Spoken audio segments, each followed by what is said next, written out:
Minsan may mga tao talagang mahilig mangbastos, mga individual na tila walang kapantay, nakakayahan na magpakita ng kawalang-galang at walang respeto sa kapwa. Ang sitwasyong ito ay maaaring maging labis na nakakainis at nakakabigo.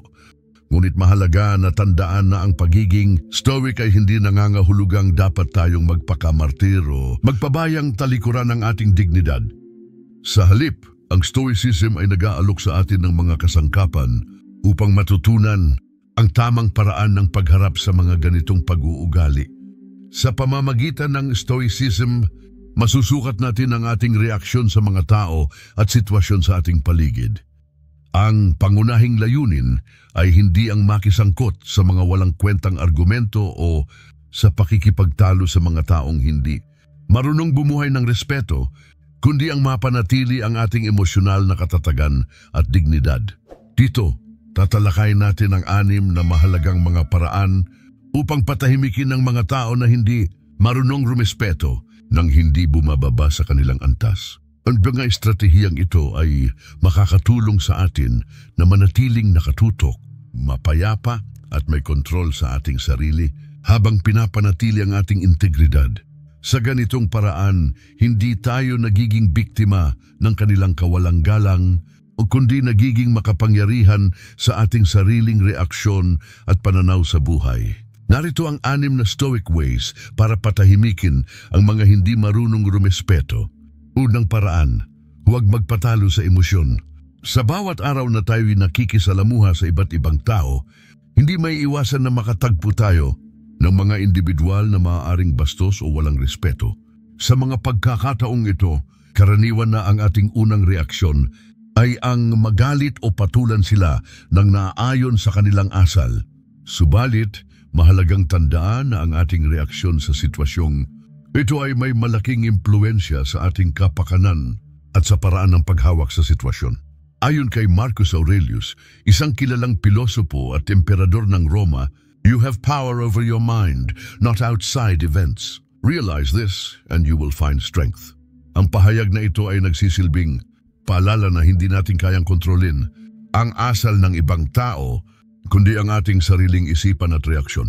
Ang ibig sabihin nito ay sa tuwing tayo ay nahaharap sa mga tao na may malasakit sa kanilang asal, dapat nating alalahanin na ang ating mga desisyon at responses ay nasa ating kamay.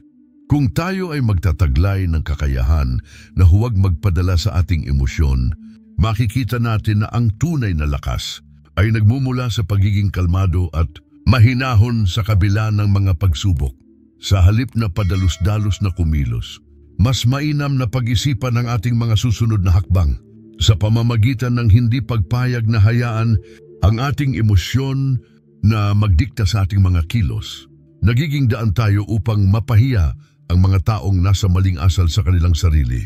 Halimbawa, sa halip na sumagot ng may galit sa isang tao na nagpakita ng kawalang respeto, maaari tayong tumugon sa mahinahong paraan o simpleng bahagyang lumayo sa sitwasyon. Sa ganitong paraan, pinapakita natin ang ating dignidad at hindi sinasayang ang ating enerhiya sa negatibong reaksyon. Ang pagbuo ng lakas ng loob na harapin ang mga ganitong sitwasyon, namang may katahimikan, ay nagdadala ng mas maganda at positibong resulta, hindi lamang para sa atin, kundi pati na rin sa ating kapaligiran. Sa huli, mahalaga ang pag-unawa na ang emosyon ay bahagi ng ating pagkatao, ngunit hindi ito dapat maging dahilan upang mawala ang ating kontrol sa sarili. Huwag nating hayaang ang mga negatibong asal ng iba ay makaapekto sa ating kalagayan ng kaisipan. Sa halip, gamitin natin ang ating pag-iisip at kakayahan na maging mahinahon bilang armas laban sa hindi magandang asal ng ibang tao. Pangalawang paraan, sumagot ng may katahimikan at katalinuhan. Ang katahimikan ay maituturing na isa sa pinakamalakas na sandata ng isang stoic. Sa ating pang-araw-araw na buhay, madalas tayong makatagpo ng mga tao na nagdadala ng negatibong enerhiya. Sila ay kadalasang walang respeto o may ibang intensyon na sinadyang magpalabas ng ating emosyon, pakiramdam o pag-uugali. Sa mga pagkakataong ito, mahalagang malaman kung paano dapat tayo tumugon. Hindi natin dapat hayaang makontrol tayo ng galit o sama ng loob. Kung may kausap tayong tao na nagpakita ng kawalang galang, ang tamang tugon ay hindi dala ng emosyon kundi mula sa mahinahong pagsusuri. Maganda ang sumagot gamit ang lohika at katinuan ng isip. Sa ganitong paraan, mapipigilan nating malubog sa kanilang larangan ng hidwaan. Gaya ng sabi ni Epictetus, if someone succeeds in provoking you, realize that your mind is complicit in the provocation. Ang mensaheng ito ay mahalaga. Nagsasaad ito ng katotohanan kapag tumugon tayo ng may galit, tayo ang talo. Ang ating isip ay pumapayag na makilahok sa kanilang larangan at sa huli, tayo ang nagiging biktima ng kanilang mga pagsubok na magbugso ng emosyon sa atin. Kapag tayo ay sumagot ng may dignidad at tahimik na pag-unawa, hindi lamang natin pinoprotektahan ang ating sarili, kundi pinapakita rin natin ang ating pagkatao at pagpapahalaga sa sariling dignidad. Sa halip na magpadala sa mga mapanirang salita o pagkilos ng iba, ang pagiging mahinahon ay nagbibigay daan upang ang pinagmumula ng galit at hidwaan ay hindi na lumala. Sa ganitong sitwasyon, ang taong naguudyok ng sama ng loob ay mas lalo pang nahihiya at madalas ay nagiging walang kapangyarihan sa harap ng ating katahimikan.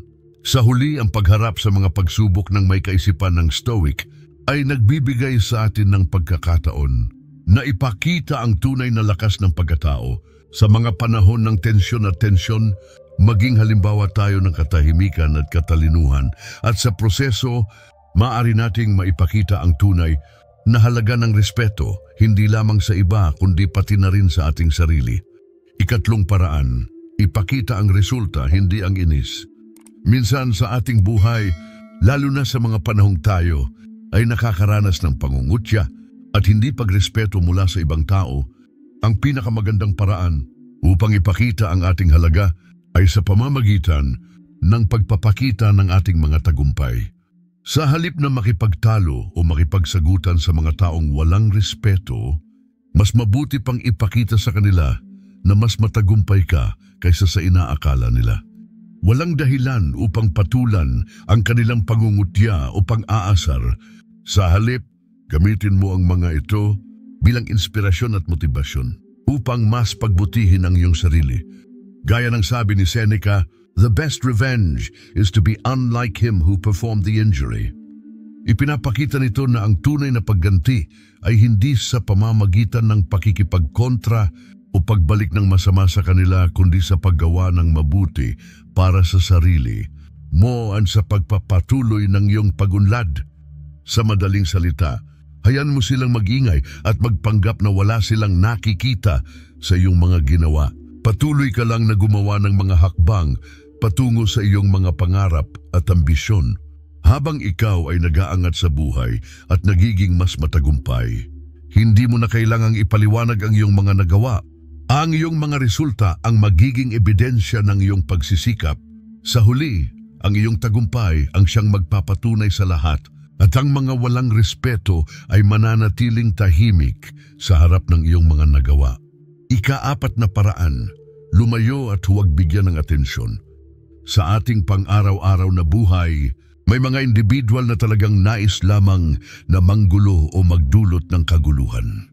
Sila ay tumutukoy sa mga tao na walang hangad, kundi ang bumuwal sa ating kapayapaan at kasiyahan. Mahalaga na malaman na hindi natin sila dapat pag-aksayahan ng ating mahalagang oras at atensyon. Kung sakaling hindi natin sila pansinin, unti-unting mawawalan sila ng silbi at higit pang motibasyon na makipag-ugnayan sa atin. Ang mga salitang binitiwan ni Marcus Aurelius ay napakapasiglahin at nagbibigay ng malinaw na gabay. Waste no more time arguing about what a good man should be. Be one. Sa halip na makipagtalo o makibahagi sa mga nakakalito at masalimot na argumento tungkol sa kung ano ang dapat na pagkatao ng isang mabuting tao, mas mainam na ipakita mo mismo ito sa iyong mga kilos at asal. Sa mga pagkakataong may mga tao na nagiging sagabal sa ating tahimik at maayos na buhay, ang tamang hakbang ay hindi pumatol sa kanilang mga provocations. Sa halip, ipinakikita natin sa kanila na sila ay hindi makapangyarihan sa ating mga desisyon at emosyon. Nagiging makabuluhan ang pagpili na lumayo sa mga usaping hindi nakapagpapabuti sa ating sarili at sa halip. Dapat ipakita natin sa kanila na ang ating buhay at kaligayahan ay higit na mahalaga kaysa sa kanilang mga gawain. Ang pagtatalaga ng oras sa mga mas produktibong bagay at mga tao na nagbibigay inspirasyon sa atin ay nagsisilbing paraan na lagpasan ang mga negatibong impluensya sa ating kapaligiran. Sa huli, ang pag-iwas at hindi pagbibigay ng atensyon sa mga nanggugulo ay isang patunay ng ating lakas at pananampalataya sa ating sarili. Sa ganitong paraan, tayo ay nagiging tunay na halimbawa ng kung ano ang isang mabuting tao. Ikalimang paraan, gamitin ang humor at kalmadong pagtanggap. Kapag mayroong tao na walang respeto o may ipinapakitang hindi kanais-nais na pag-uugali, isa sa mga epektibong paraan upang patahimikin sila at kontrolin ang sitwasyon ay ang paggamit ng humor. Ang mga tao ay madalas na naghahanap ng reaksyon at kapag nakita nilang hindi ka apektado sa kanilang pambabastos, maaari itong magdulot sa kanila ng pagkalito at kawalanggana na ipagpatuloy ang kanilang asal. Sa katunayan, kung maaabot mo ang antas na kaya mong gawing biro ang sitwasyon, sila mismo ang mahihirapang galitin ka. Isang magandang halimbawa ng salubin na nararapat isaalang-alang ay ang sinasabi ni Epictetus, isang tanyag na pilosopo sa Stoicism, na hindi ang mga pangyayari ang mahalaga, kundi kung paano ka tumugon dito. Ang kanyang kaisipan ay nagpapahiwatig na ang ating reaksyon sa mga hamon sa buhay ay maaaring magkaroon ng mas malalim na epekto kaysa sa aktwal na pangyayari mismo. Kung magiging magaan ang iyong loob at tatawanan mo lamang ang kanilang mga sinasabi, nababawasan ang bisa ng kanilang pambabastos. Sa pagkakaroon ng kakayahang tumawa sa sitwasyon, nagpapakita ka ng lakas at pagkamalikhain sa paghawak sa mga ito. Minsan, ang simpleng pagtanggap ng sitwasyon na may kalmado at pagtawa ay nagiging sandata mo laban sa mga mapanirang salita. Nagiging epektibo ka hindi lamang sa pagpapanatili ng iyong dignidad, kundi pati na rin sa pagpapakita ng mas positibong pananaw sa buhay. Ang reaksyong ito hindi lamang nakakatulong sa iyong emosyonal na estado, kundi maaari ring makaapekto sa iba na nandyan sa paligid mo. Sa ganitong paraan, nagiging inspirasyon ka sa mga tao at nag-uumapaw ang positibong enerhiya sa kapaligiran. Ika-6 na paraan, gamitin ang kapangyarihan ng kawalang pakialam. Isa sa pinakamalakas na sandata ng isang stoic ay ang hindi pagpapahalaga sa opinyon ng mga taong hindi mahalaga o hindi mo kakilala ng lubos. Sa larangan ng mga filosofiya, ang pagtanggap sa mga negatibong opinyon mula sa iba ay tila isang hamon na dapat lampasan. Hindi mo kailangang patunayan ang sarili mo sa kanila dahil ayon kay Epictetus, if you want to improve, be content to be thought foolish and stupid.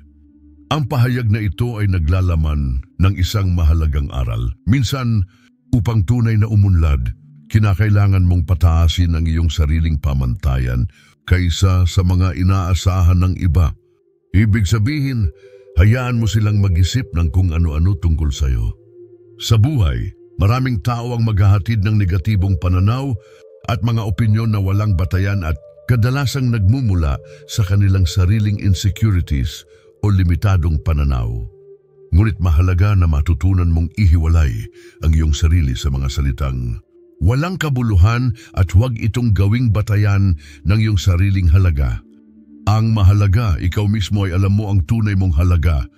Dapat mong tanggapin na ang iyong pagkatao at halaga ay hindi nakasalalay sa kung ano ang sinasabi o iniisip ng iba.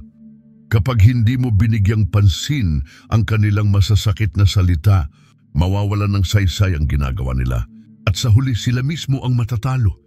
Ang kawalang pakialam na ito ay nagbibigay sa iyo ng lakas upang ipagpatuloy ang iyong mga layunin at ambisyon ng walang takot sa mga opinyon ng iba. Dito pumapasok ang kakaibang kapangyarihan ng kawalang pakialam, hindi ibig sabihin na wala kang malasakit, kundi ang pagkakaroon ng kaalaman kung aling mga opinyon ang dapat pagtuunan ng pansin at alin ang dapat ipagwalang bahala. sa pamamagitan ng pag-aalaga sa iyong sariling pananaw at hindi pagbibigay ng labis na halaga sa sinasabi ng iba, mas mapapadali ang iyong paglalakbay patungo sa mga layunin mo sa buhay. Isang mahalagang hakbang ito patungo sa pagbuo ng isang mas malaking tiwala sa sarili at pagpapalakas ng iyong kalooban na manatiling nakatuon sa mga bagay na tunay na mahalaga sa iyo. Sa ganitong paraan, nagiging mas matatag ka sa kabila ng mga pagsubok at opinyon ng ibang tao at natututo kang mamuhay para sa iyong sariling mga prinsipyo at paniniwala. Ang pagiging stoic ay hindi lamang simpleng paraan ng pamumuhay. Ito ay isang malalim na pag-unawa sa kung paano natin dapat harapin ang mga pagsubok at hamon, lalo na ang mga taong hindi marunong rumespeto. Ang stoicism ay hindi nangangahulugan ng kahinaan o kawalang pakialam. Sa halip, ito ay isang matalinong diskarte kung paano tayo makikipag-ugnayan sa mundo. Kapag nahaharap sa mga tao na nagdudulot ng tensyon o kaguluhan, hindi natin kinakailangan na makipagtalo, magalit o gumanti sa kanilang mga iyon. Ang tunay na stoic ay may kakayahang manatiling kalmado at nakatuon sa kanyang sariling damdamin at reaksyon. Sa pamamagitan ng paggamit ng katalinuhan, natututo tayong ipakita sa mga tao na wala silang kapangyarihan na sirain ang ating panloob na kapayapaan. Ang stoicism ay nagtuturo sa atin na ang tunay na lakas ay nagmumula sa ating kakayahang kontrolin ang ating mga reaksyon sa labas na mundo sa halip na hayaan ang iba na magdikta ng ating emosyonal na estado. Kung nagustuhan mo ang video na ito, mangyaring huwag kalimutang i-like, i-subscribe at i-share ang aming content. Sa ganitong paraan, mas marami pang tao ang magkakaroon ng pagkakataong matutunan kung paano epektibong harapin ang mga taong walang respeto sa pamamagitan ng paggamit ng stoic mindset. Ang bawat like at share ay isang hakbang patungo sa isang mas malawak na pag-unawa sa kahalagahan ng pagkakaroon ng disiplina at kontrol sa sarili. At shoutout nga pala sa mga sumusunod. Maraming salamat sa inyong suporta at sa mga gustong magpa-shoutout ay comment lang ang SPS ako sa comment section sa ibaba para sa next video maisama ko kayo. Salamat sa panonood. Huwag kalimutan, ang tunay na lakas ay nasa ating kakayahan na kontrolin ang ating sarili at hindi sa mga panlabas na salik. Magpatuloy tayong matuto at lumago sa landas ng stoicism.